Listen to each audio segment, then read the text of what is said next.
गरुड़, तू गया नहीं अभी तक? महारानी, आपके पुत्र मेरे साथ जाना चाहते थे, तो मैं आपके आज्ञा की प्रतीक्षा कर रहा था। मैं तेरी माँ की तरह नहीं हूँ जो अपने पुत्रों को उनकी इच्छाएं पूरी करने से रोकूं, और तू भी उनकी इच्छा पूर्ति में बाधा नहीं बनेगा। स्मरण रहे, केवल मेरा ही नहीं, मेरे पुत्रों का दास भी है तू। वो जो चाहते हैं वैसा ही कर। जो आज्ञा महारानी।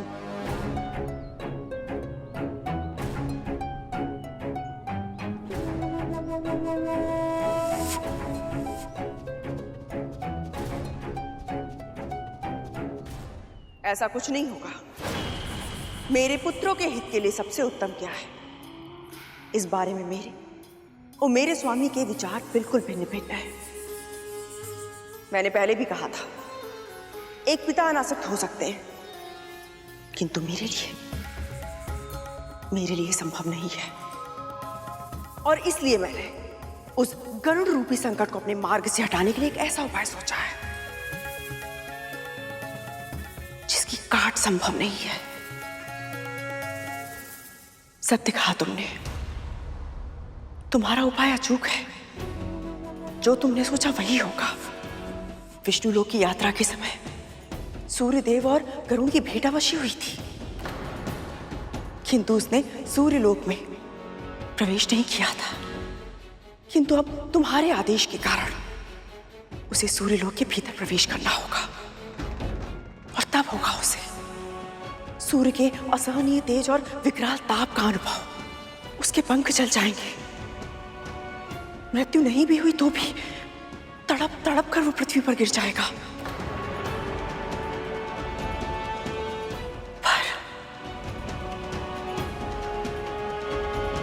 पर क्या सूर्य के भीषण ताप से तड़पने वाला केवल गरुड़ नहीं होगा, उसके साथ साथ तुम्हारे पुत्र भी उस अकल्पनीय जलन को अपनी त्वचा पर सहने के लिए विवश हो जाएंगे। क्या कह रही है तू?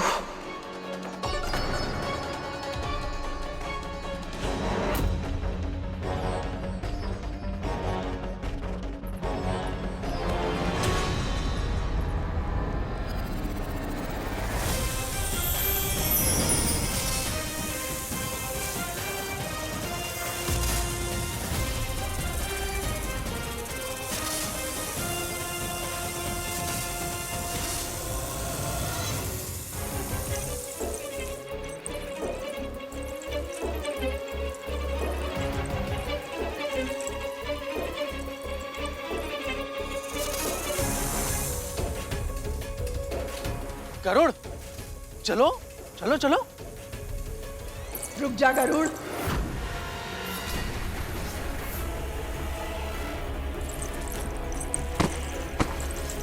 कहीं माँ ने देख लिया तो वो रोक लेंगी और सब किया कराया व्यर्थ हो जाएगा। गरुड़, समय क्यों नष्ट कर रहे हो? अब उड़ो भी।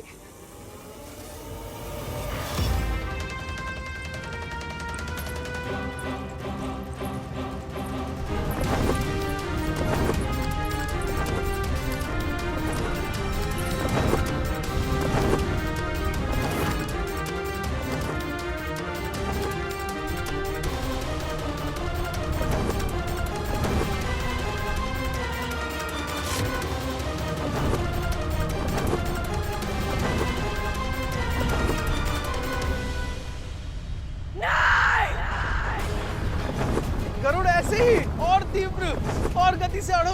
गरुड़ बादलों के ऊपर और तेज। आनंद आ रहा है।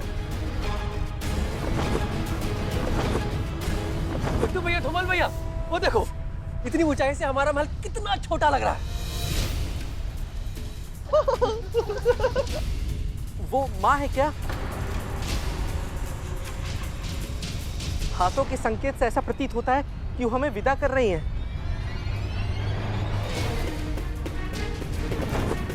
कहीं इसे पता ना चल जाए कि माँ हमें रोकने का प्रयास कर रही है।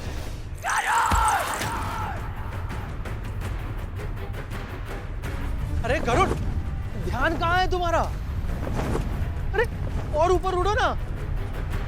हाँ, तुम नीचे कहाँ देख रहे हो? कहीं बादलों से टकरा गए तो? उड़ो।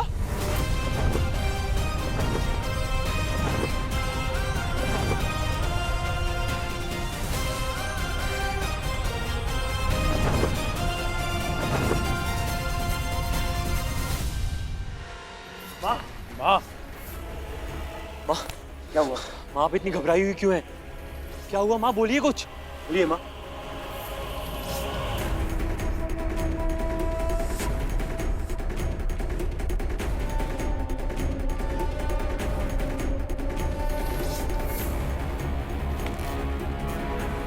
ये तो गरुड़ है।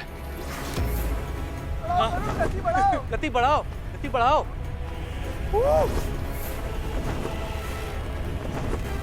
और इसके साथ हमारे भाई,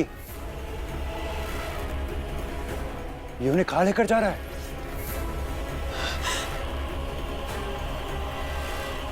सूर्य लोक तक।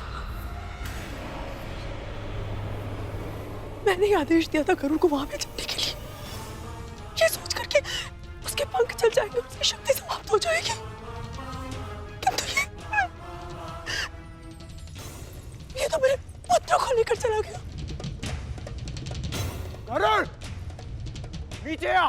तू दास है हमारा, हमारी आज्ञा का पालन करना तेरा कर्तव्य है। माँ, ये बहुत ऊंचा उड़ चुका है, हमारे स्वर इस तक नहीं पहुंचेंगे। ये कितनी भी ऊंचाई तक क्यों ना चला जाए, इसकी माँ का स्वर इस तक अवश्य पहुंचेगा। विंता को उसका स्वर सुनाई देगा। विंता! माँ,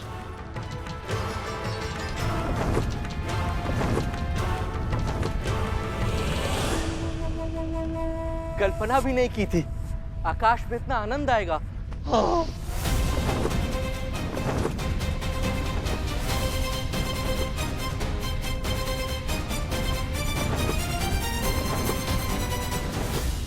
गरुड़, तुम इससे भी तीव्र गति से उड़ सकते हो क्या? हाँ, परंतु तुम क्या हमें दुर्बल समझते हो? अरे तुम अगर शक्तिशाली हो ना तो हम भी कम नहीं हैं। चुपचाप गति बढ़ाओ।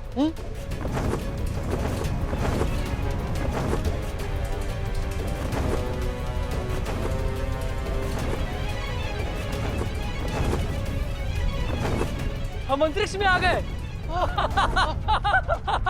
भूतनंदी भैया, कितने सारे तारे।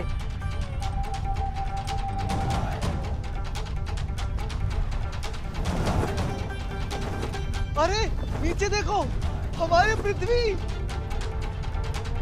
अरे हाँ, पृथ्वी पे रहते हुए तो हमें ऐसे लगता था जैसे हम ही सबसे महान हैं, हम ही सबसे बड़े हैं, लेकिन यहाँ आके पता चला कि हमारी पृथ्वी एक छोटे से तिनके के बराबर है। तो फिर हम कितने छोटे हुए?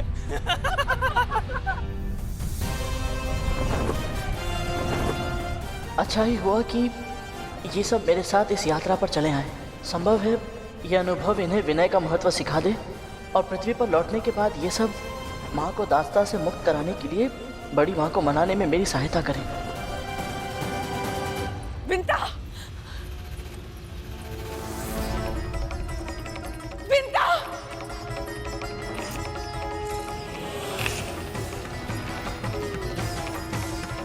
विंता!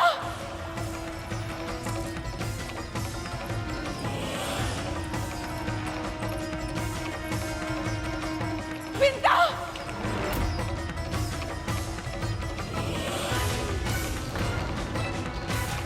ये कद्रू दीदी का स्वर था क्या?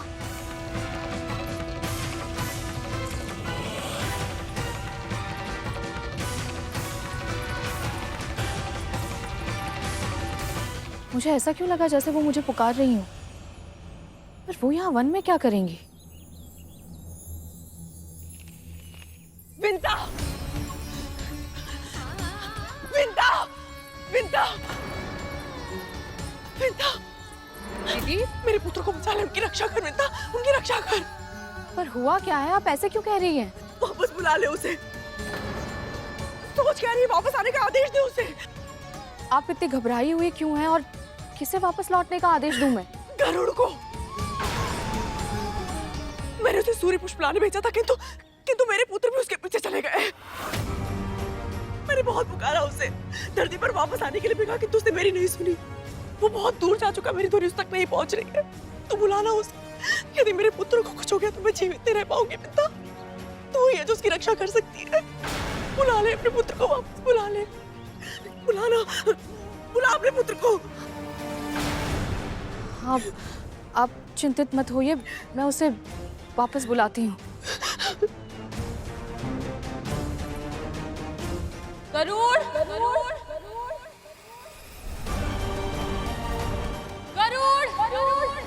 माँ क्यों पुकार रही है और वो इतनी चिंतित क्यों लग रही है? गरुड़, गति कम करने की सोचना भी मत।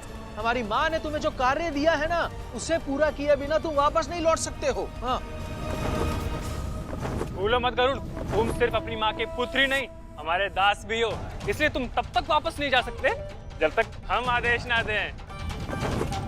स्मरण रखना गरुड़, यदि तुमने हमारी आज्ञा का पालन नहीं किया तो परिणाम तुम्हारी माँ को भोगना पड़ेगा। दास बने केवल 2 ही दिन हुए हैं और अभी से कितना विवश हो गया हूँ मैं कि चाह कर भी अपनी माँ के पास लौट नहीं सकता। तो फिर माँ के लिए कितना कठिन, कितना दुखद होता होगा अपनी इच्छाओं का गला घोटकर इन सब के आदेश का पालन करते रहना, बिना रुके लगातार। उन्हें ऐसे जीवन नष्ट करते नहीं देख सकता मैं।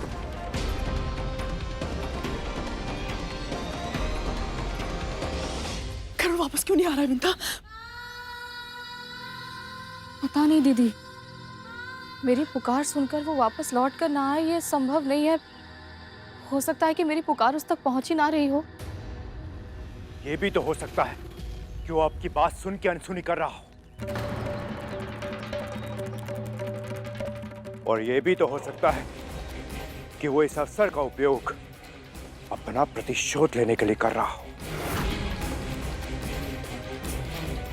अवश्य उसने अंतरिक्ष भ्रमण का लोभ देकर हमारे भाइयों को अपनी मीठी बातों में फंसाया होगा, ताकि वो अकेला घायल ना हो और मृत्यु का संकट केवल उस पर नहीं, हमारे भाइयों पर भी आए।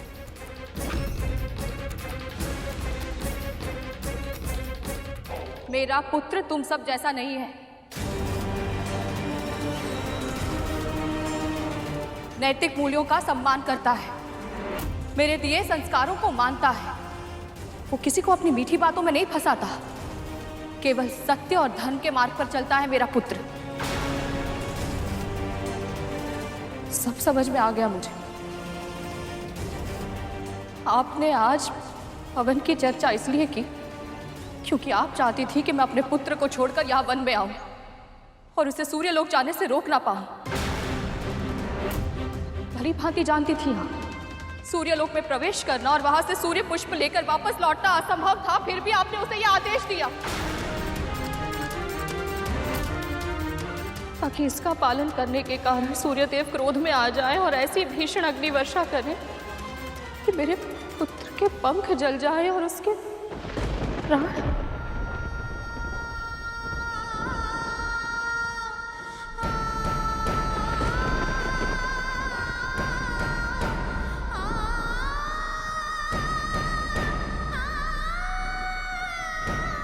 ये समय आरोप प्रत्यारोप का नहीं है। जो आपसे कहा जा रहा है वो आप कीजिए। अपने पुत्र को बुलाइए। यदि मेरे भाइयों का तनिक भी अहित हुआ तो मैं बस, और अब शब्द नहीं। पर मां, कालिया,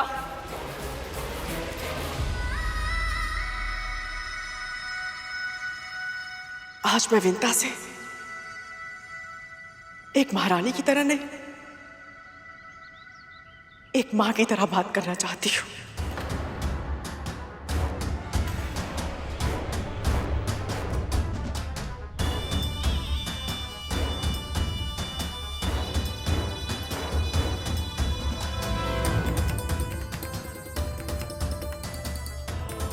तुम भी एक मां हो। यदि अपनी संतान को कोई कष्ट होता है तो मां को बहुत असहनीय पीड़ा होती है। ये तुमसे अधिक और कौन जान सकता है।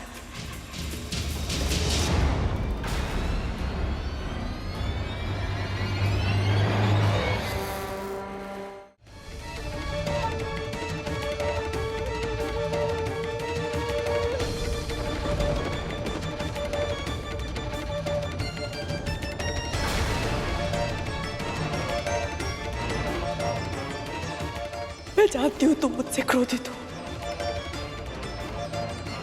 हो सकता है मुझे दंड भी देना चाहती हो और मुझे तुम्हारा हर दंड स्वीकार होगा, किंतु मेरे पुत्रों को दंड मत दो विंता।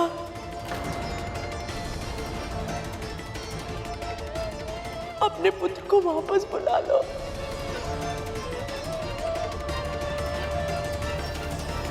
बुला लो अपने पुत्र को वापस।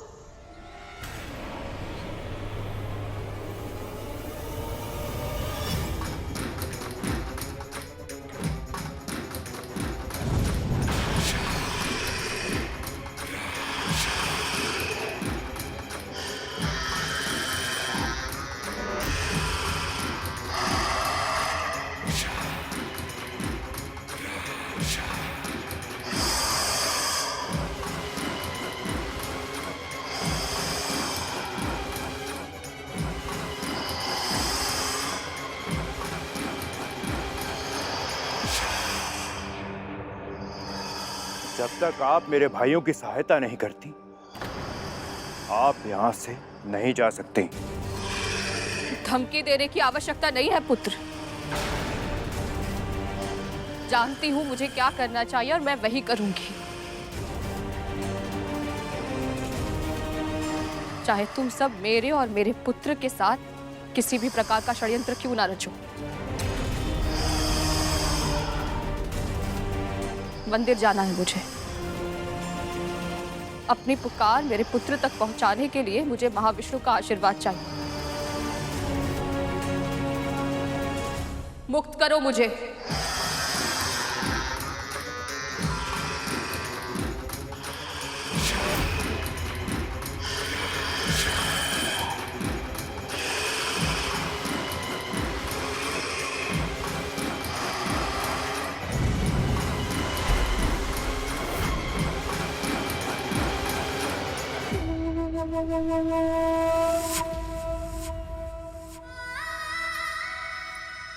जैसे भी हैं पुत्र समान है मेरे, इसलिए मेरी प्रार्थना स्वीकार कीजिए प्रभु। किसी भी अहित की ज्वाला ना तो नागों तक पहुँचे और ना ही मेरे पुत्र गरुड़ को जलाए। वो सब सकुशल धरती पर लौट आए।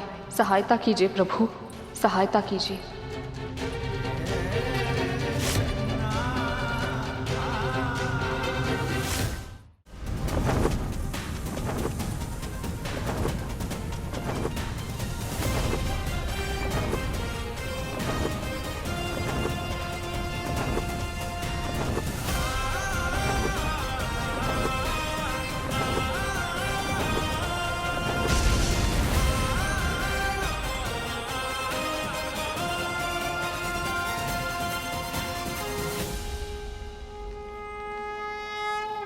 प्रणाम चंद्रदेव।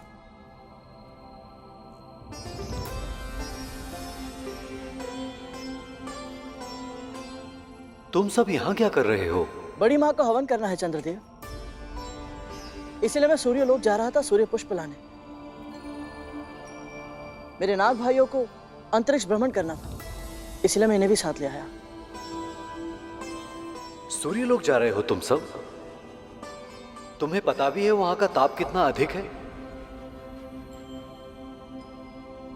सूर्यदेव को दूर से प्रणाम करना तो फिर भी आसान था, परंतु सूर्यलोक में प्रवेश करना असंभव है। सूर्यलोक में प्रवेश करने से पहले ही तुम्हारे पंख जल जाएंगे और तुम्हारे इन भाइयों का तन यदि जलकर पूरी तरह से भस्म नहीं भी हुआ तो भी इनके प्राण अवश्य संकट में पड़ जाएंगे।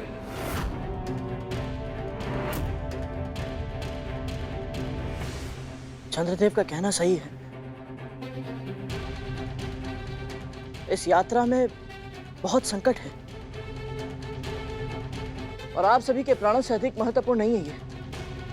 मुझे लगता है कि मुझे इसी समय आप सबको घर लेकर चलना चाहिए। गरुड़, कहा जाता है पृथ्वी पे जन्म लेने वाला कोई भी देहधारी अपने देह के साथ वैकुंठ तक नहीं जा सकता, पर तुमने ये करके दिखाया ना।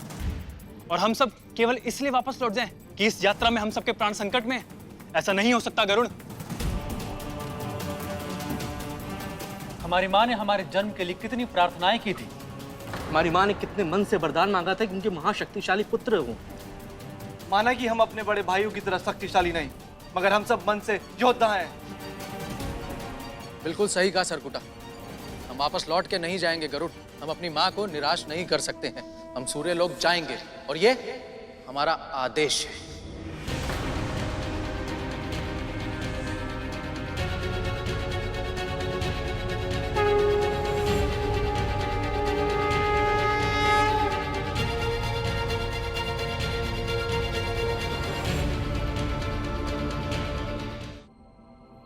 तुम सबका कल्याण हो।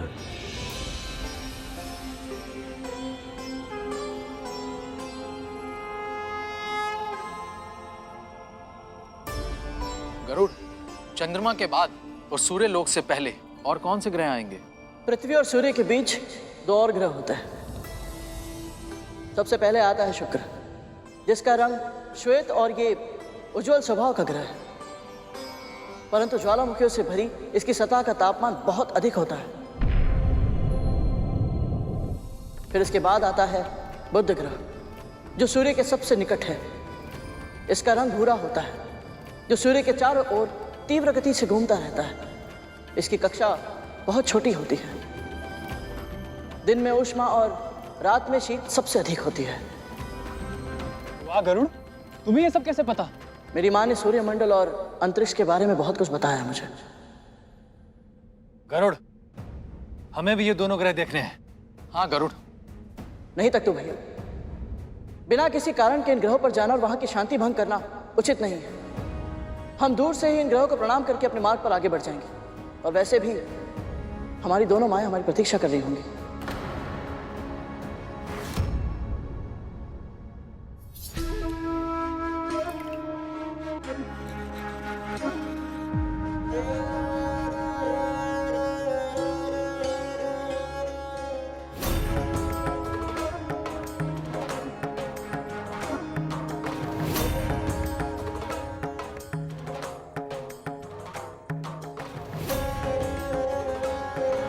चंदन घिसने का कार्य परिश्रम का होता है, वो मैं कर लूंगी। तुम्हारे ये फूल से हाथ केवल प्रभु पर फूल चढ़ाने का कार्य करेंगे। इन प्यारे से हाथों को मैं कभी कोई कष्ट नहीं होने दूंगी।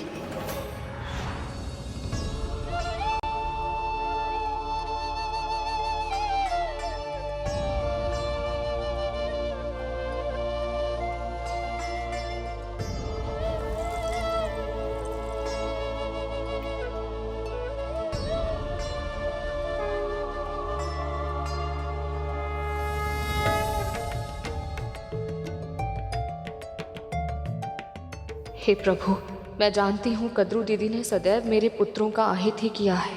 अरुण के साथ जो हुआ उसका दायित्व मेरा था, पर फिर भी वो जीवित है। मेरे दोनों पुत्र आज तक सुरक्षित हैं तो केवल आपकी कृपा दृष्टि के कारण।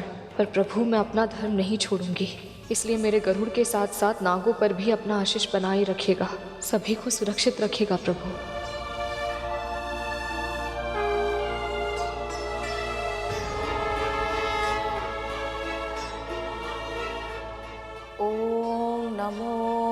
भगवते वासुदेवाय। ओम नमो भगवते वासुदेवाय। ओम नमो भगवते वासुदेवाय। मुझे ऐसा क्यों लग रहा है कि माँ ये पूजा विचलित होकर कर रही है? ओम नमो भगवते वासुदेवाय। ओम नमो भगवते वासुदेवाय। बहुत आनंद आ रहा है।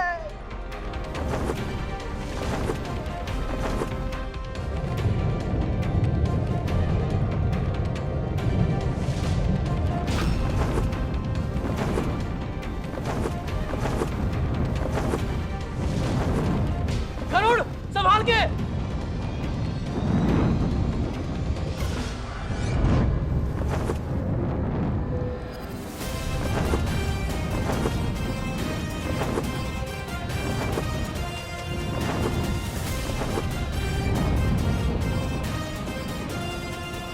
यहाँ तापमान बहुत अधिक है भैया। हाँ हाँ, अब तो सहन भी नहीं हो रहा है। मुझे इनको सुरक्षित यहाँ से निकालना होगा।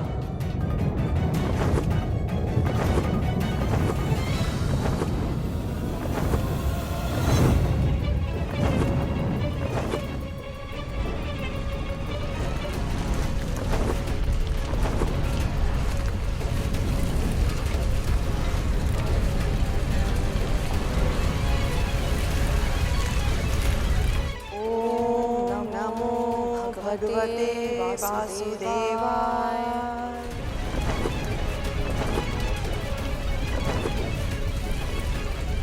गरुड़, अब हम क्या करें? हमें बचा लो गरुड़। ओम नमो भगवते वासुदेवाय। ओम नमो भगवते वासुदेवाय। समय कम है, जो भी करना है शीघ्र ही करना होगा मुझे।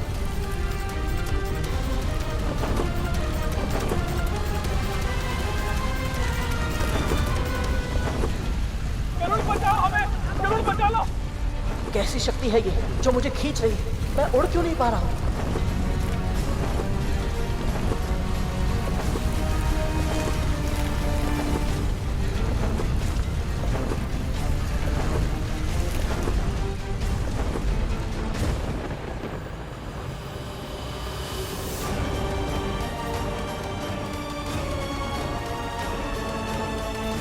क्या हुआ विंता?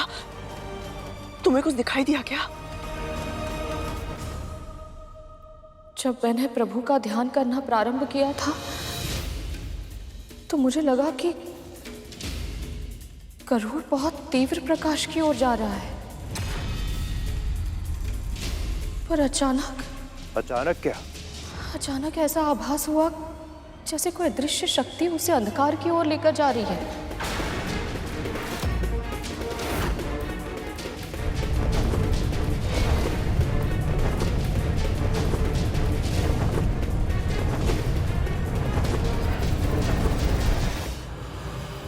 ऐसा घनघोर अंधकार जिसमें सूर्य का प्रकाश भी खो जाता है।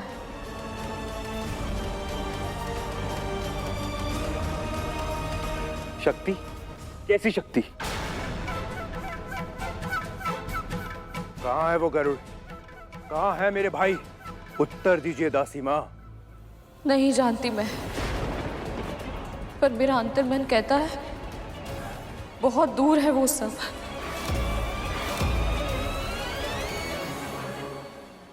पृथ्वी से भी और सूर्यलोक से भी।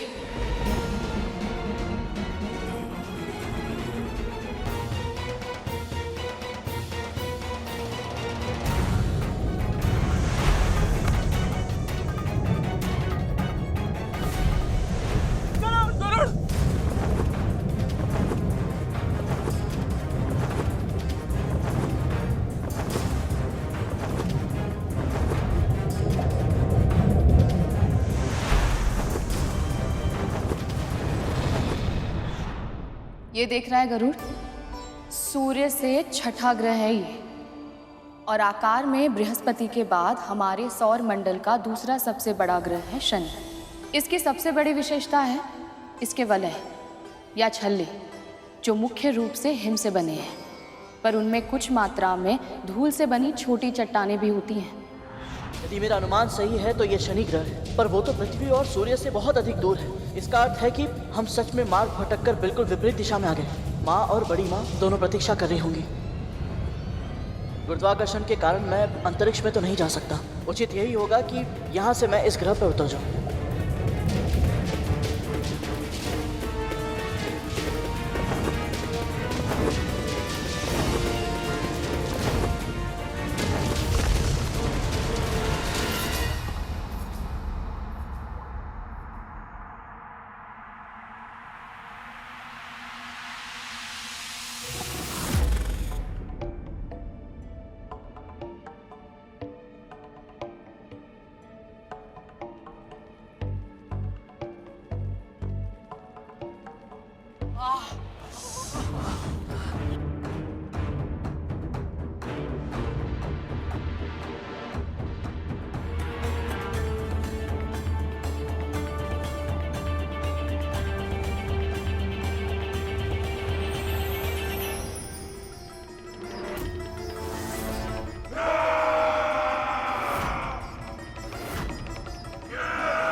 रुकिए, आप सबको चिंतित होने की कोई आवश्यकता नहीं है। हम आपको कोई हानि नहीं पहुंचाएंगे, आप सबको हमसे कोई संकट नहीं है। हम तो स्वयं यहाँ से चले जाना चाहते हैं। हम सब सूर्य लोक जा रहे हैं और उल्का वर्षा के कारण अपना मार्ग भटके और यहाँ पहुंचे।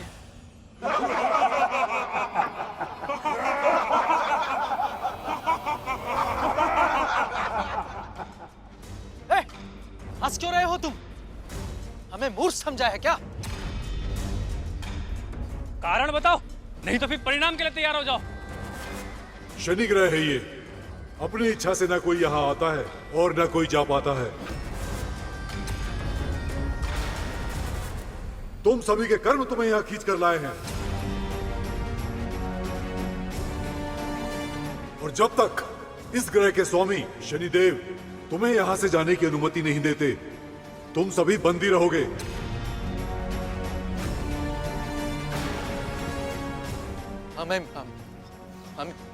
हमें बंदी बनाने का दुस्साहस? जानते भी हो हम कौन हैं?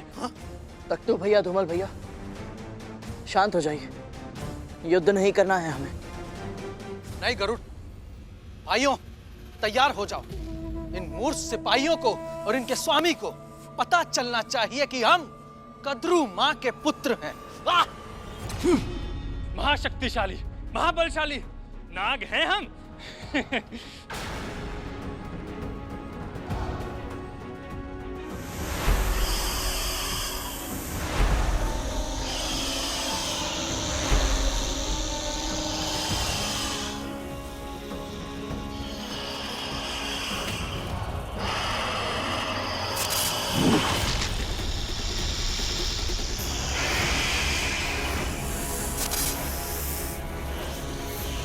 मैं कहता हूं रुक जाइए। तख्तू भैया, धूमल भैया, रुकिए। युद्ध कोई उपाय नहीं है, मेरी बात मानिए। कोई भी कार्य करने से पहले हमें विचार अवश्य करना चाहिए। समझिए कि हम कहां हैं और किससे युद्ध करने जा रहे हैं। रुकिए, युद्ध कोई उपाय नहीं है, मैं आप सबसे विनती करता हूं।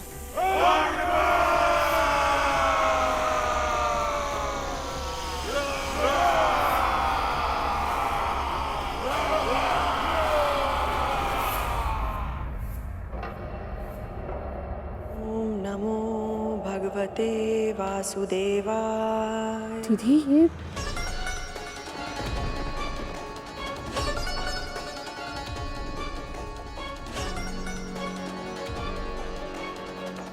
ये चावल के दाने अचानक से काले कैसे हो गए?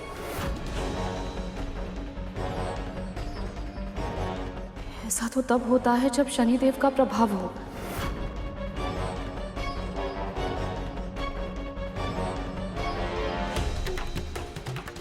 दीदी लगता है हमारे पुत्र अपना मार्ग भटक कर शनि ग्रह पर पहुंच गए हैं।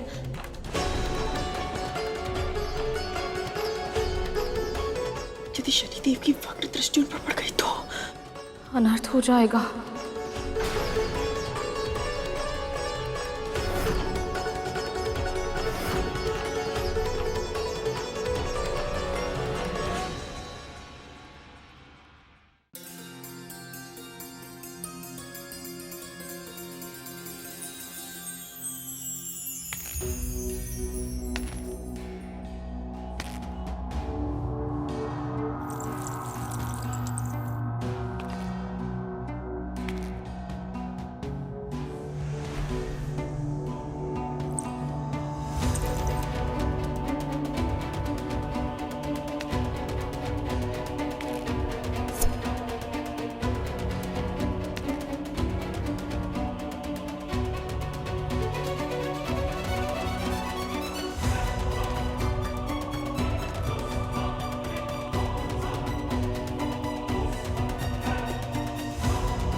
आपकी कोई शत्रुता है मुझसे?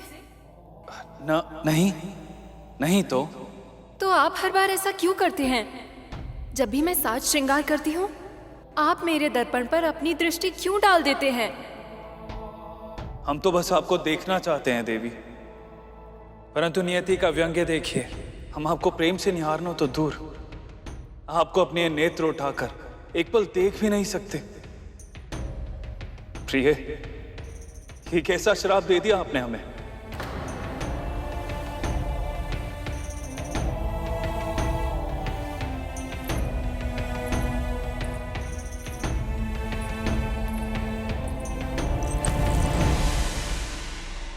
आप मुझे देखना चाहते हैं और मैं भी तो यही चाहती हूं ना स्वामी।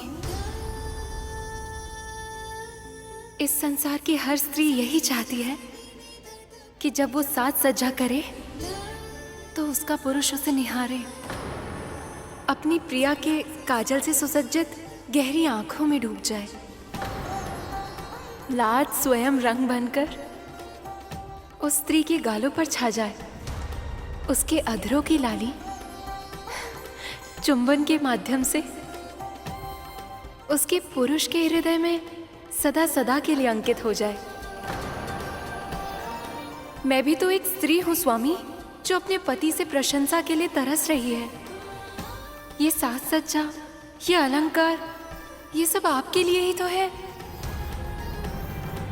पर ये मेरे क्रोध और आपके कर्मों का फल ही है, जो हम अपनी छोटी सी इच्छा भी पूरी नहीं कर सकते।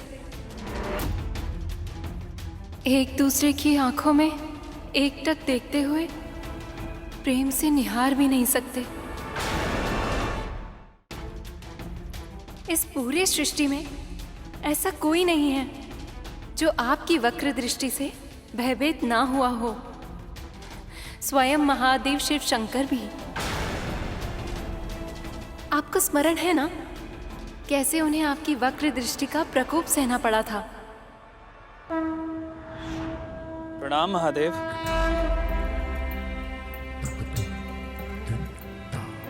आपकी भक्ति भी विचित्र है शनिदेव। मैं देवों का देव हूं, आप मेरी आराधना करते हैं और आप फिर भी मेरी राशि में आना चाहते हैं। आपसे क्या छिपा है महादेव? आप तो सब भली भांति जानते हैं मुझे किसकी राशि में प्रवेश करना है और किसकी राशि में नहीं। ये मेरे नियंत्रण में नहीं है। हम सब प्रकृति के नियमों से बंधे हुए हैं और उन्हीं नियमों के अनुसार कल मैं आपकी राशि में प्रवेश करूंगा प्रभु, और मेरी वक्र दृष्टि आप पर होगी प्रभु। मैं चाहकर भी होनी को नहीं टाल सकता, इसलिए मैं आपको सतर्क करने आया हूं। आपकी दृष्टि मुझ पर कितने समय तक रहेगी शनिदेव? प्रभु, सुबह की पहली किरण से सवा पहर तक मैं आपकी राशि में रहूंगा। मैं क्षमा चाहता हूं, परंतु तब तक आपको सतर्क रहना होगा। आप चिंतित ना हो, आपकी दृष्टि का मुझ पर कोई प्रभाव नहीं होगा शनिदेव।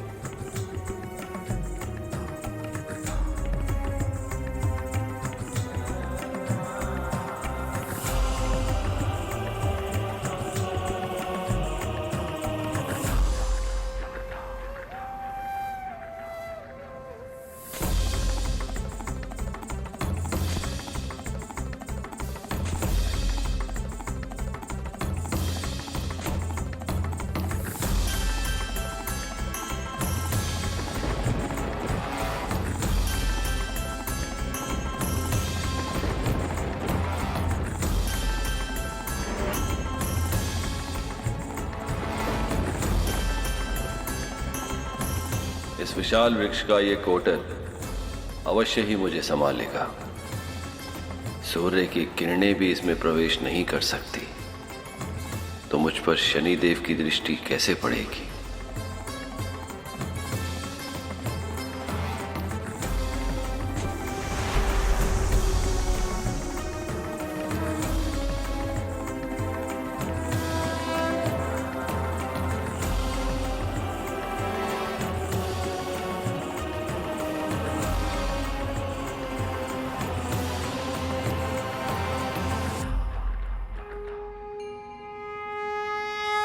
देखा शनिदेव, आपकी वक्र दृष्टि का मुझ पर कोई प्रभाव नहीं हुआ।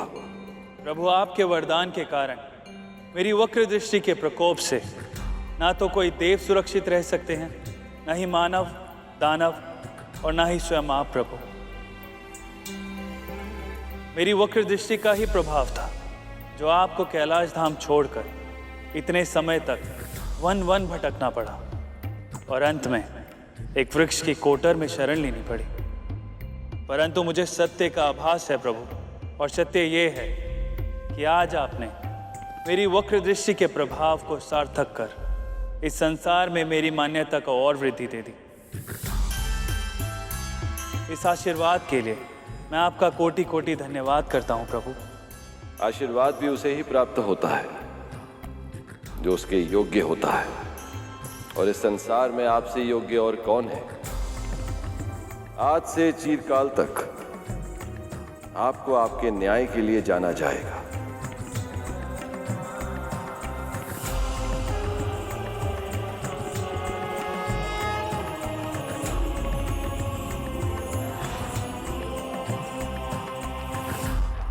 भगवान शिव का हमारी वक्र दृष्टि से सतर्क होकर छिपना महादेव की ही लीला है।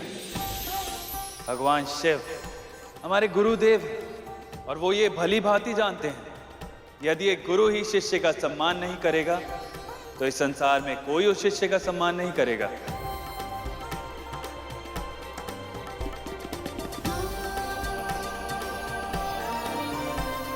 आप अपनी बातों से मुझे बहला रहे हैं स्वामी।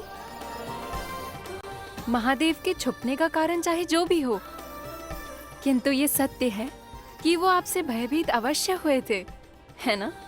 ये तो मैं नहीं जानता प्रिय, परंतु इस कथा के माध्यम से आपने हमें स्मरण करा दिया कि चाहे कितना भी कठिन क्यों ना हो, हमें अपनी दृष्टि सदैव नीचे ही रखनी होगी। और हम चाह कर भी आपको इन नेत्रों से कभी नहीं देख पाएंगे। परंतु प्रिय, आपका ये श्राप हमें आपको अपनी मन की आंखों से देखने से नहीं रोक सकता। हम आपको अपनी मन की आंखों से देख सकते हैं। आपका अनुभव कर पा रहा हूं। कितनी सुंदर लग रही हैं आप, भोर की ओस की तरह शीतल, फिर भी प्रेम की ऊष्मा से भरपूर, देह को सुख का अनुभव कराने वाली वर्षा की तरह भावनाओं से ओतप्रोत।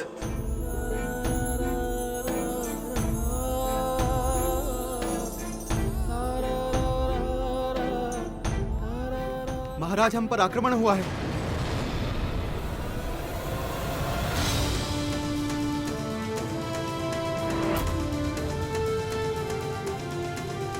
मेरी दृष्टि के प्रकोप से महादेव भी सतर्क होकर छिप जाते हैं, तो कौन है ये मूर्ख जिसने बिना आमंत्रण के मेरे गृह में प्रवेश करने का दुस्साहस किया?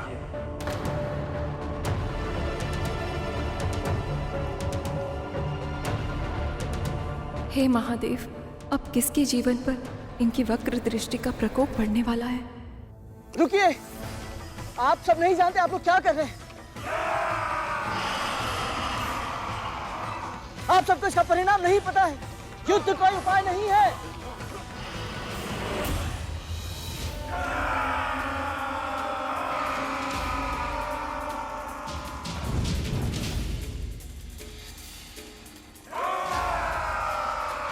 आप दोनों समझ नहीं रहे कि हम ये कितनी बड़ी भूल कर रहे हैं। मैं कह रहा हूं रुक जाइए, अब भी समय है। मैं कहता हूं रुक जाइए।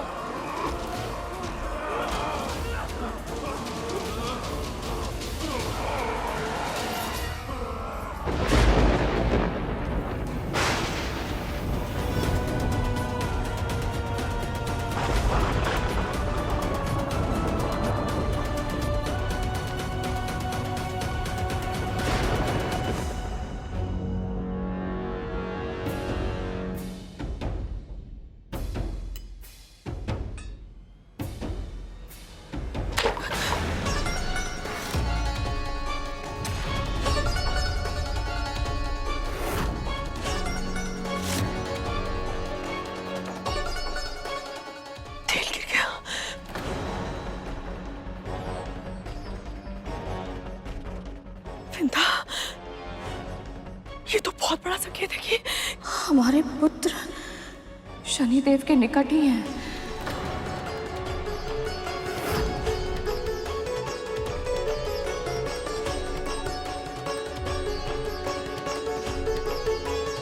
अवश्य है गरुड़, जानबूझ के हमारे भाइयों को अपने साथ लेकर गया ताकि शनिदेव की वक्र दृष्टि उन पे पड़े। और पहले भी कह चुकी हूं, मैं एक बार फिर से कहती हूँ, मेरा गरुड़ ऐसा कोई कार्य नहीं करेगा जिससे उसके किसी भी भाई का अहित हो।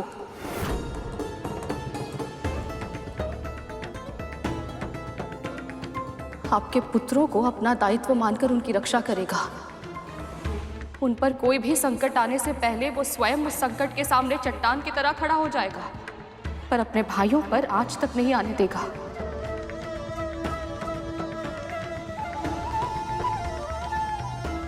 बस हमारे पुत्र कुछ ऐसा ना कर दें जिससे शनिदेव रुष्ट हो जाए।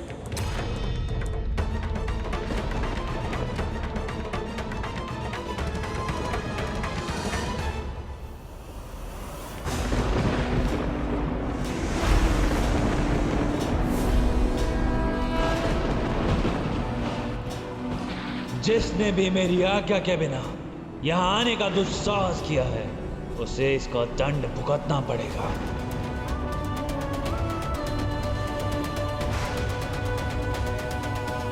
ये कैसा विचित्र परिवर्तन है वातावरण में, कहीं कुछ अनर्थ तो नहीं होने वाला है?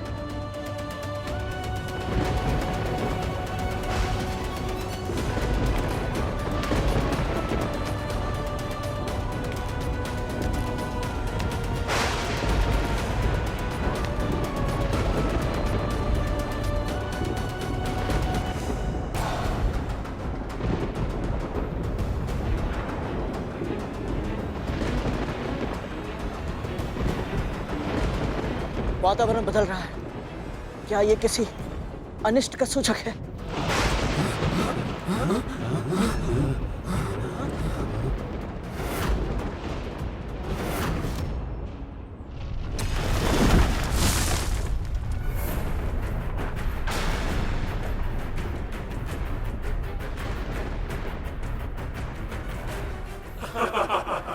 संभल कर, इसके किनारे बहुत तीक्ष्ण है।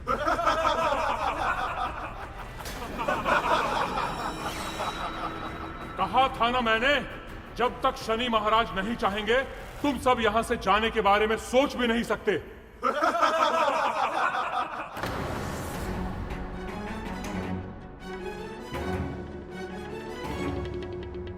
ऐसी कठिन परिस्थिति में क्या कर सकता हूं मैं? अपने नाग भाइयों को छोड़कर जा भी नहीं सकता। बड़ी माँ ने मुझ पर विश्वास करके इन्हें मेरे साथ भेजा था। बंदी बन गए हम सब, पर मैं इस कारागार में नहीं रह सकता। मुझे घर जाना है। भैया!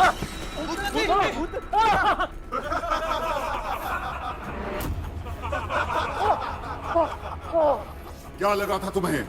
ये कोई साधारण हिम है? शनि ग्रह है ये। कोई भी वस्तु जैसी दिखाई देती है वैसी होती नहीं, और जैसी होती है वैसी दिखती नहीं। जैसे तुम सब जीवित हो, इसका अर्थ ये नहीं कि तुम सुरक्षित भी हो। बस अब यही समझ लो कि शनि महाराज ने अभी यह निर्णय नहीं लिया है कि तुम्हें कौन सा दंड दे और कौन सा नहीं। अब हम क्या करें? तुम तो इतने शक्तिशाली हो गरुड़, शीघ्र ही हमें यहाँ से बाहर निकालो, नहीं तो। शनिदेव की शक्ति के सामने मेरी शक्ति किसी योग्य नहीं है, और इस ग्रह का गुरुत्वाकर्षण इतना अधिक है कि अपना पूरा बल लगाकर यहाँ से उड़ना तो दूर, अपने पंख भी फड़फड़ा नहीं सकता। तो हमें क्या करना चाहिए? समर्पण।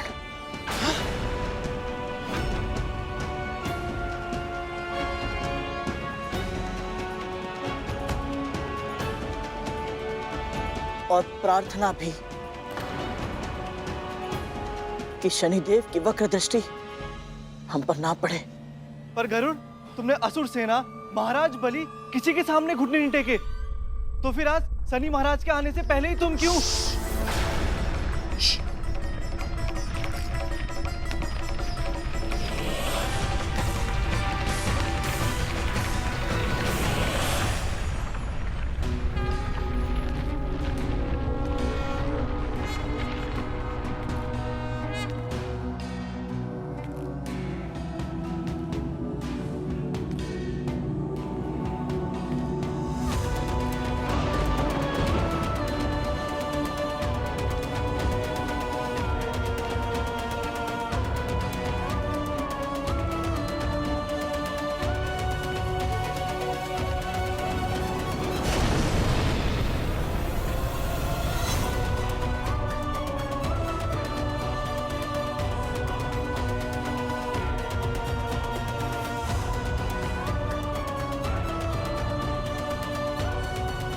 समस्त संसार को यमराज से भय लगता है, परंतु वो तो वरदान है।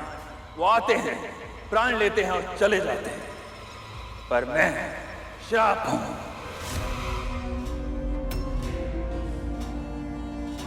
मैं जीवन का अंत नहीं करता, परंतु जीवन को मृत्यु से भी भयानक बना देता हूं।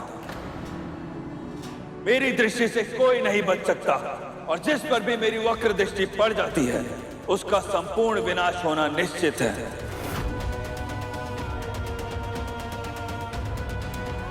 फिर भी तुम यहां आ गए मेरे सामने। ये ग्रह मेरा घर है, मेरा निवास स्थान, और यहां बिना आज्ञा और बिना निमंत्रण के आने से तुमको दंड क्यों ना दूं मैं?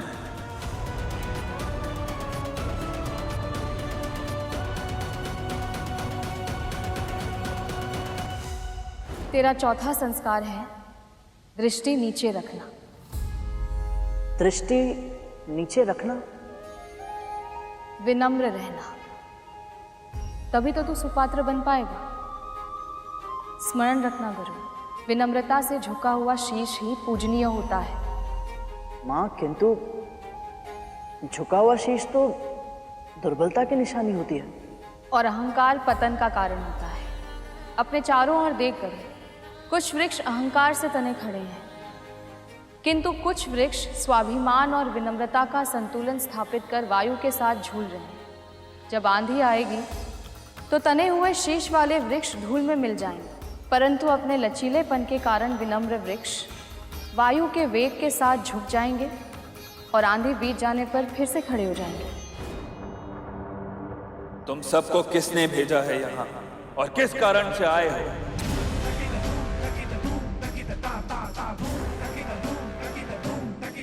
शीघ्र बताओ, अन्यथा मेरा प्रकोप सहने के लिए तैयार हो जाओ। यदि मैंने बता दिया कि मुझे अंतरिक्ष में बड़ी माँ ने भेजा था, तो कहीं शनिदेव क्रोध में उन्हें दंड ना देते। जब तक इनका आवेश शांत नहीं हो जाता, मौन रहना ही उचित होगा। गरुड़ ऐसे ही मौन रहेगा या कुछ बोलेगा भी? मैं भी वही सोच रहा था तक तू, ये कुछ बोलता क्यों नहीं है? क्यों नहीं बताता कि हम तो यहाँ पर आना ही नहीं चाहते? वो तो इस ग्रह की गुरुत्वाकर्षण शक्ति ने हमें यहाँ पे खींच लिया। दोष हमारा नहीं है, इस ग्रह का है।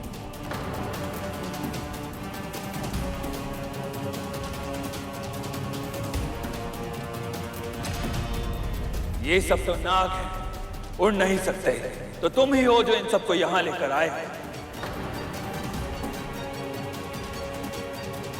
और यहां जो कुछ भी हुआ उसका दायित्व तुम्हारा है।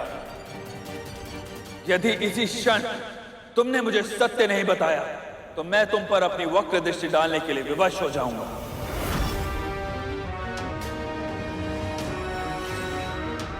और यदि एक बार मेरी वक्र दृष्टि तुम पर पड़ गई तो तुम्हारे जीवन की सारी प्रसन्नता मेरे नेत्रों की अग्नि में जलकर भस्म हो जाएगी,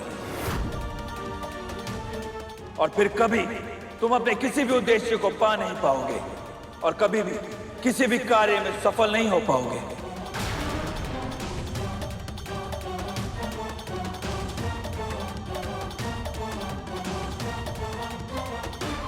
मैं ऐसा नहीं होने दे सकता। यदि सच में मेरे जीवन में शनि की साढ़े साथी लग गई तो मैं माँ को दास्ता से मुक्त कैसे कराऊंगा? मुझे इन्हें सत्य बताना ही होगा, और मैं नागों के लिए संकट का कारण नहीं बन सकता। तो फिर क्या करूं मैं? माँ,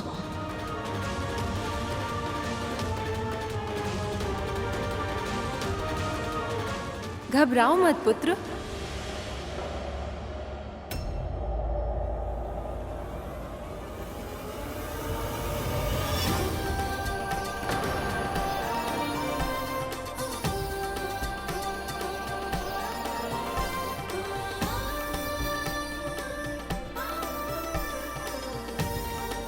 मेरे पति न्याय के देवता हैं।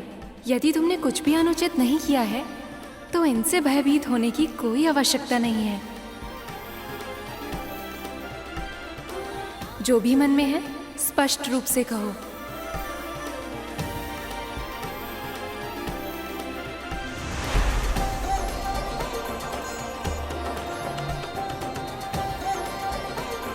सत्य कह रही हैं देवी। यदि तुम मेरे क्रोध की ज्वाला को फिर से प्रज्वलित नहीं करना चाहते तो यही समय है। स्पष्ट बोलो और सत्य बोलो।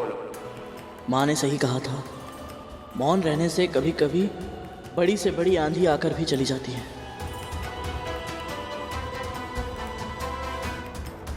शनिदेव और देवी धामिनी को महर्षि कश्यप और माँ विंता के पुत्र गरुड़ का सादर प्रणाम।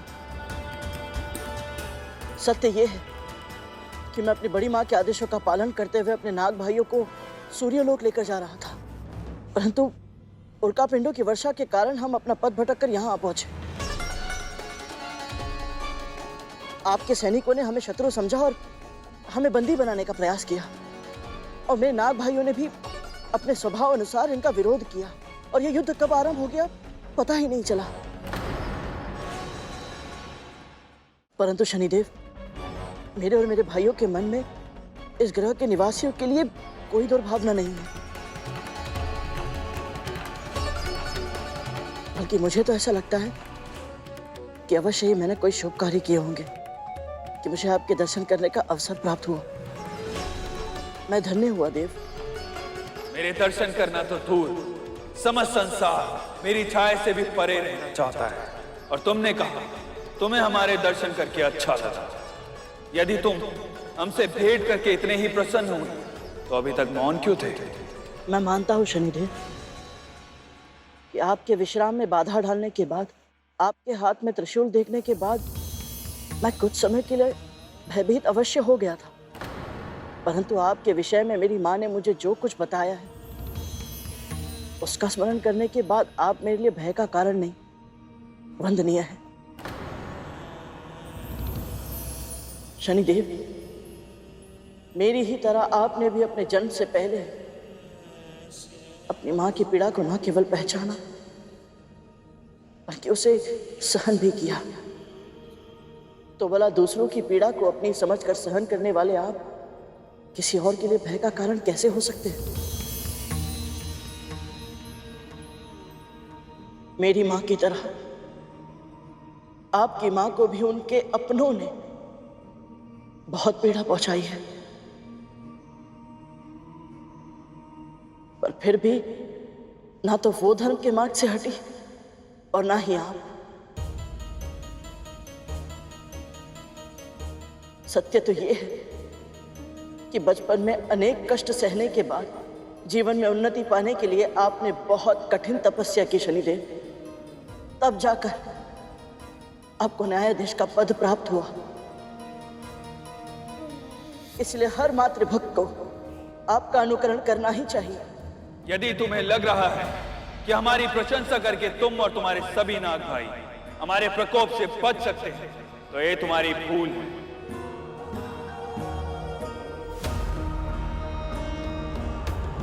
तुम जानते ही क्या हो हमारे बारे में? मेरी माँ ने आपके विषय में मुझे बहुत कुछ बताया है शनिदेव। क्या सच में तुम्हारी माँ ने मेरे पति के जीवन की कथा सुनाई है तुम्हें? हाँ देवी।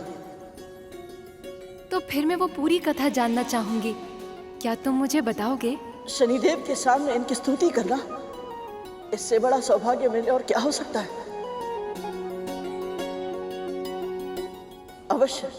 यदि तुम्हें लग रहा है कि मेरी पत्नी ने तुम्हें यहां से सुरक्षित निकलने का मार्ग सुझा दिया तो ध्यान रहे, मैं न्यायाधीश हूं और मेरी ये प्रशंसा मुझे न्याय करने से नहीं रोक सकती। देवी धामिनी की इच्छा है, इसलिए मैं तुम्हें अपनी कथा सुनाने का अवसर देता हूं। परंतु स्मरण रहे, अगर इस कथा का एक शब्द भी असत्य हुआ तो तुम और तुम्हारे सभी भाइयों को मेरा प्रकोप सहना होगा।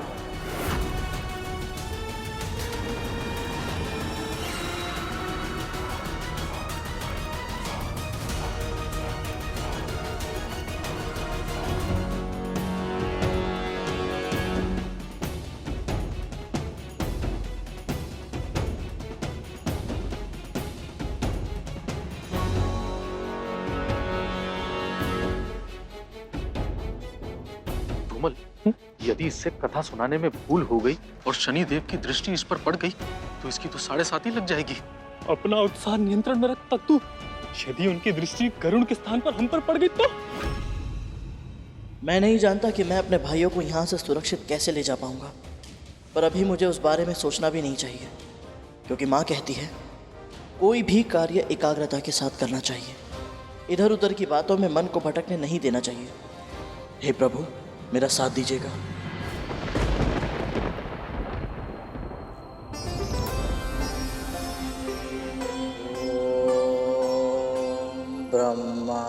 ब्रह्मदेवाय नमः। ओम लक्ष्मी नारायणाय नमः। ओम उमा महेश्वराभ्याम नमः।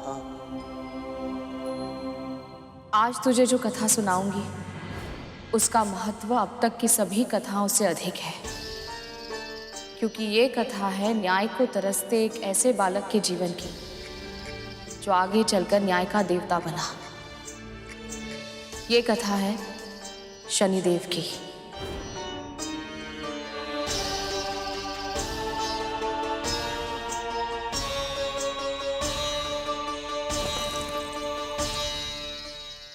ये कथा उन शनिदेव की है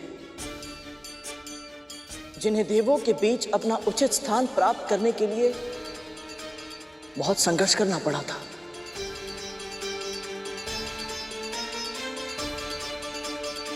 सूर्य ने त्यागा जिस पत्नी को, पुत्र रूप में उसके गर्भ में आए। शनि देव के ताप तेज को उनके पिता भी जान न पाए। ये क्या कह रहा है गरुड़? ऐसे कटु वचन निकालेगा तो शनिदेव की वक्र दृष्टि आज निश्चित हमारा भाग्य बन जाएगी। सूर्य देव का विवाह हुआ था विश्वकर्मा की पुत्री संज्ञा से। 3 संतानों का जन्म हुआ था इसी दैवीय योग से। पहले पुत्र वैवस्वत मनु, दूसरे यम और तीसरी यमुना कहलाई। कालांतर में बनी नदी और अद्भुत उन्होंने कीर्ति पाई।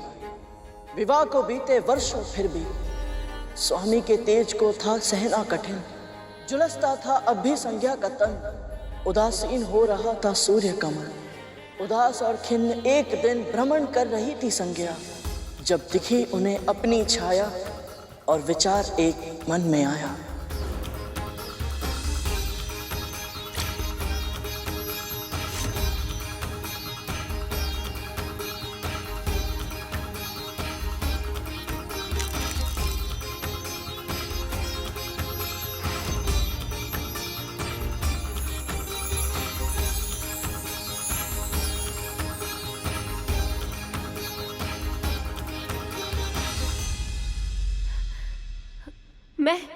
मैं स्त्री बन गई। आपने मेरी रचना की है। आज आपने एक छाया को काया दी है। ये मेरा बहुत बड़ा सौभाग्य है। मैं कृतज्ञ हो गई देवी संज्ञा। ये कृतज्ञता तुम्हें अपने कर्मों में दिखानी होगी। जिस जीवन को तुम अपना सौभाग्य मान रही हो वो मेरा उपकार है और तुम्हें उसका ऋण चुकाना होगा। तुम मेरी छाया हो, मेरे हर आदेश का पालन करना होगा तुम्हें। मुझे स्वीकार है देवी। मेरे लिए अपने स्वामी सूर्यदेव का तेज सहन करना बहुत कठिन है, इसलिए तुम्हें मेरे स्थान पर उनकी पत्नी संज्ञा के रूप में उनकी सेवा करनी होगी। स्मरण रहे, उन्हें हमारा ये भेद पता नहीं चलना चाहिए। मैं तप के लिए जा रही हूँ। जब तक लौट कर नहीं आती, मेरे स्वामी और मेरे संतानों की सेवा करना ही तुम्हारा धर्म है।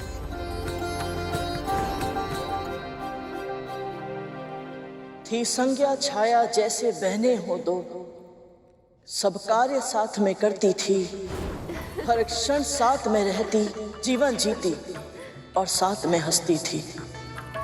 छाया थी निर्दोष और सौम्य, उन्हें संज्ञा की योजना का आभास न था। स्नेह संबंध नहीं, बस स्वार्थ का नाता है, ऐसा उनको विश्वास न था। पति सेवा की, संतानों का ध्यान रखा, मौन रही और सब कुछ सहा। साथ है जो वो पत्नी नहीं और कोई है। सूर्य को ये आभास न था। वो उनका तेज भी सहती, ध्यान भी रखती, घर का सारा कार्य भी था। अपनी कर्तव्य निष्ठा से छाया ने स्वामी का मन मोह लिया था। दोनों को साथ ला रहा था। ये नियति का अवश्य कोई संकेत था। अग्नि और वायु साथ साथ थे, संबंध तो फिर होना ही था। पंख लगा के उड़ जाता सुख में समय, सृष्टि का यही नियम है। दुर्दिन छाया के आरंभ हुए तब जब पता चला वो गर्भवती है। जो ही संध्या को मिली सूचना कि सूर्य और छाया ने प्रेम का समागम किया, बस बहुत हुआ, अब जाओ मेरे जीवन से। उन्होंने ईर्ष्या में छाया को आदेश दिया, पर छाया तो प्रेम में रमी हुई थी। उन्होंने वचन दिया, मैं तुम्हारे पति से दूर रहूंगी। इस भावी माँ को एक कोने में रहने दो। संध्या को ये भी स्वीकार न था। आवेश में थी, छाया से झगड़कर वन चली गई। छाया ने संध्या को ढूंढने के लिए वन को प्रस्थान किया, पर उनकी कहा सुनी में हो गया था सूर्य को संदेह। उन्होंने छाया का पीछा किया।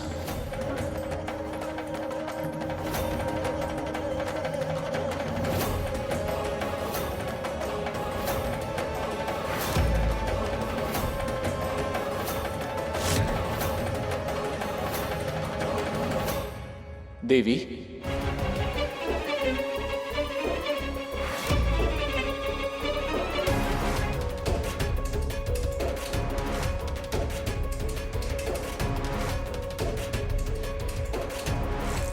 संज्ञा, प्रणाम स्वामी। तुम यहाँ? तो फिर ये कौन है?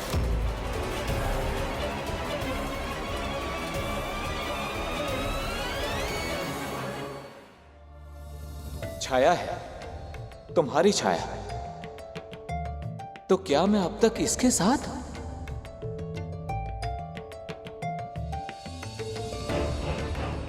परंतु तुम इस निर्जन स्थान पर क्या कर रही हो प्रिय?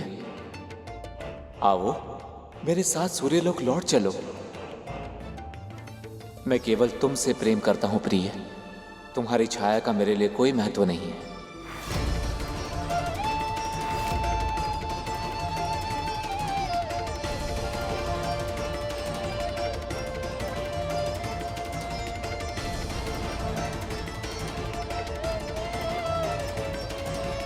ये कहकर आपने मेरे हृदय से बहुत बड़ा बोझ उतार दिया है स्वामी। मैं आपका तेज सहन नहीं कर पा रही थी, इसीलिए मुझे छाया की सहायता लेनी पड़ी। लेकिन अब मैं आपसे और अधिक दूर नहीं रह सकती। आप शीघ्र ही मेरे पिताजी के पास जाइए। वो अवश्य ही इसका कोई उपाय निकालेंगे, जिससे आपका ये भीषण तेज मेरे लिए समस्या ना बन सके और मैं फिर से आपकी प्रिय बनकर अपने सूर्यलोक लौट सकूं। मैं शीघ्र ही समाधान के साथ वापस आऊंगा। देव, मेरे साथ ऐसा अनर्थ मत कीजिए देव। मैंने आपको अपना प्रियतम माना है, पति समझकर ही आपकी सेवा की है, आपको अपना सब कुछ सौंप दिया है देव। मुझे अपने चरणों में स्थान दीजिए देव।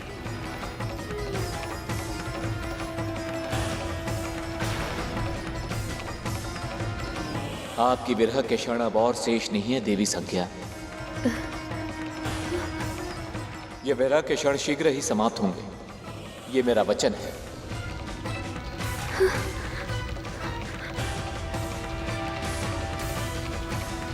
स्वामी,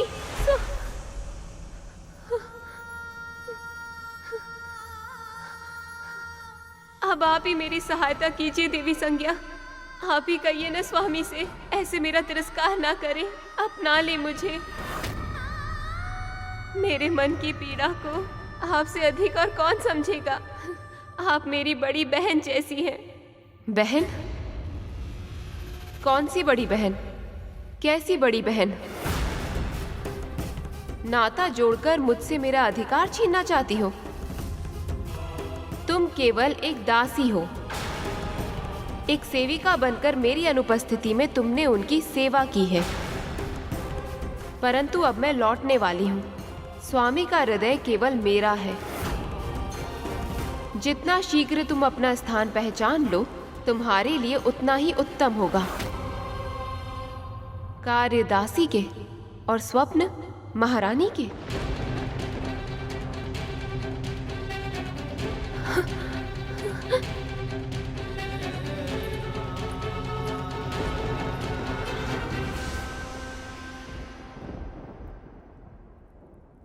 संसार में सबसे गंभीर घाव हमें वही देते हैं जिनके बारे में हम कल्पना भी नहीं करते कि वो हमें कभी कष्ट भी पहुंचा सकते हैं। छाया संज्ञा की साथी थी, दिन रात साथ ही रहती थी, पर तू अपनी है, तुझे कभी ना छोड़ूंगी जो कहती थी। उन्हीं संज्ञा ने स्वार्थ को साधा, छाया का उपयोग किया, पर जब छाया को आवश्यकता थी प्रेम की और प्रियजनों की, मृत्यु वचनों की सुख सुविधा की, अपने स्वास्थ्य की देखभाल की, ऐसी गर्भावस्था में संज्ञा ने उन्हें स्वयं से और सूर्यदेव से भी दूर किया। वो अनब्याही थी और अवांछित भी, सब उन्हीं को ताने देते थे। दुख उनका पहचाने कौन, बस कटु वचनों की वर्षा करते थे। छाया अपमान का विष पी जाती, सब सहकर भी इस आशा में मौन रह जाती। जब सूर्य पुत्र के बारे में जानेंगे तब सम्मान मिलेगा, तब स्वामी पहचानेंगे।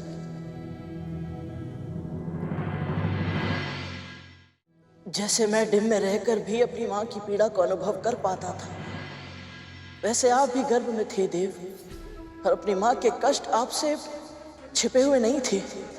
पल पल प्रतीक्षा की धूप में जलती छाया कि सूर्यदेव कब लौट कर आए, सब कष्टों की परीक्षा उनकी कब समाप्त हो, कब स्वामी उनको अपनाए। विश्वकर्मा ने सूर्य का एक अंश काट कर अलग किया, तब संज्ञा सहन कर पाई।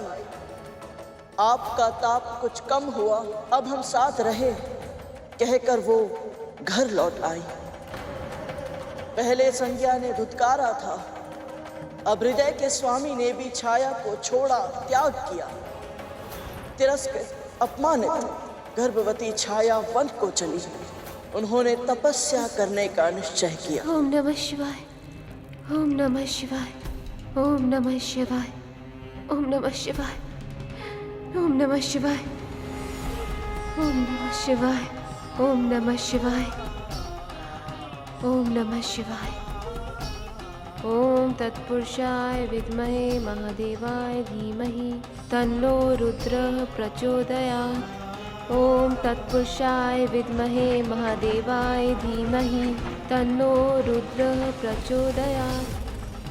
ओम तत्पुरुषाय विद्महे महादेवाय धीमहि तन्नो रुद्रः प्रचोदयात्।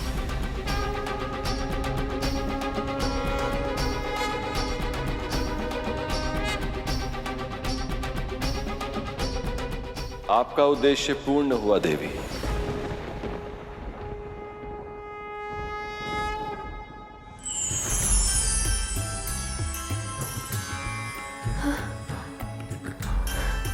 आपकी तपस्या सफल हुई। प्रभु, प्रभु आप मेरे सामने।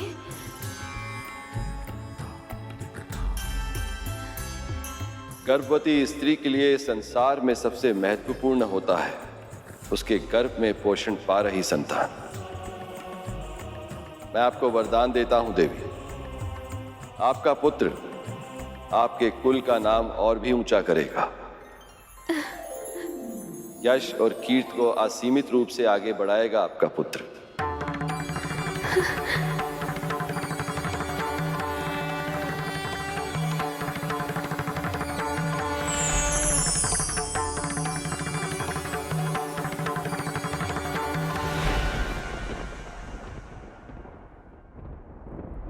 स्त्री के जीवन में चाहे कितने भी कष्ट क्यों ना हो, उनके प्रथम संतान के जन्म लेने के बाद वो सारे कष्ट, सारी विपदाएं, पीड़ाएं, ताने, अपमान, सभी दुख समाप्त हो जाते हैं। पर ये सुख ना मेरी माँ को मिला, ना आपकी माँ को मिला देव।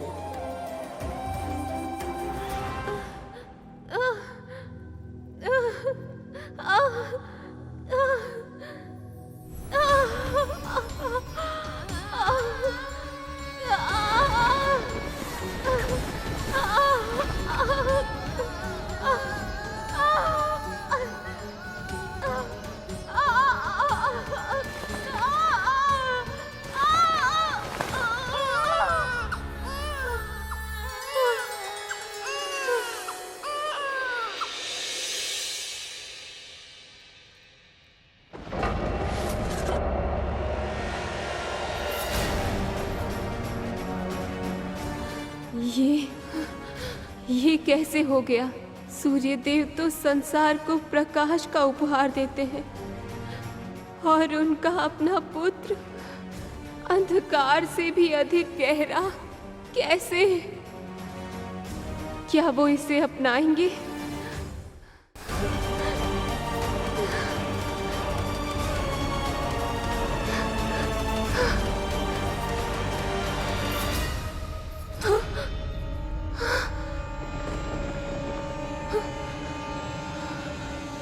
माँ,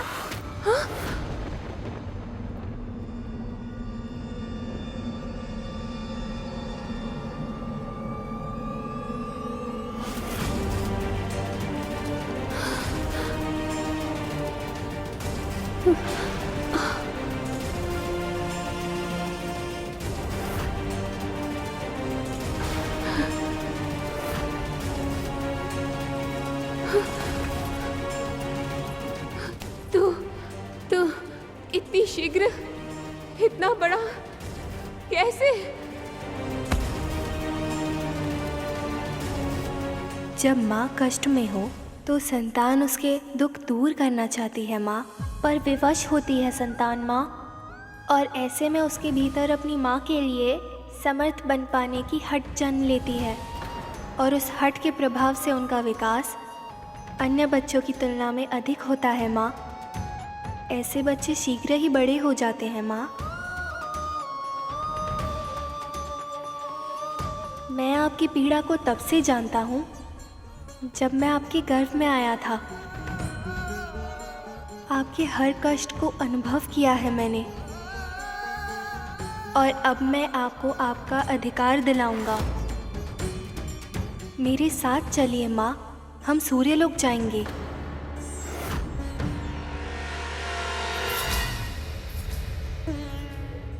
हर पुत्र यही चाहता है कि वो अपनी माँ के आंसुओं को पोंछ पाए, उनकी हर पीड़ा, हर कष्ट को समाप्त कर पाए, उन्हें वो सम्मान दिला पाए जिसके वो योग्य है। माँ के चरणों में पुत्रों का स्वर्ग होता है, और ये बात आपसे अधिक और कौन समझ सकता है देव? सत्य का प्रकाश अपने भीतर भरकर आप अपने पिता से मिलने गए, पर वहां जो हुआ वो आपकी कल्पना से परे था।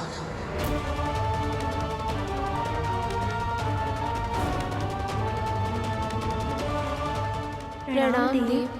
बिना अनुमति मेरे दरबार में घुसने का दुस्साहस, कौन हो तुम दोनों?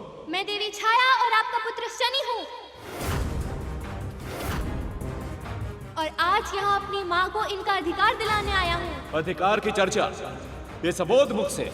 भूल तुम्हारी नहीं, तुम्हारी माता की। जब तुम्हें अपना उचित स्थान स्मरण नहीं रहा तो अपने बालक को क्या सिखाओगे? तुम्हारी रचना एक विशेष उद्देश्य के लिए की गई थी। यदि वो उद्देश्य ही समाप्त हो गया तो तुम्हारा अस्तित्व भी समाप्त हो जाना चाहिए था। कैसे छाया, कैसे एक पर पुरुष के साथ संबंध बना पाई तुम? कैसे उस पुरुष की सैया सुसज्जित कर पाई जिस पर तुम्हारा कोई अधिकार ही नहीं?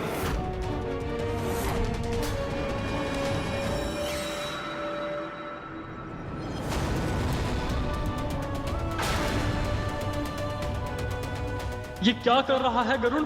शनिदेव के समक्ष ही उनके अपमान की कथा सुना रहा है। अब गरुण को इनकी वक्र दृष्टि से कोई नहीं बचा सकता।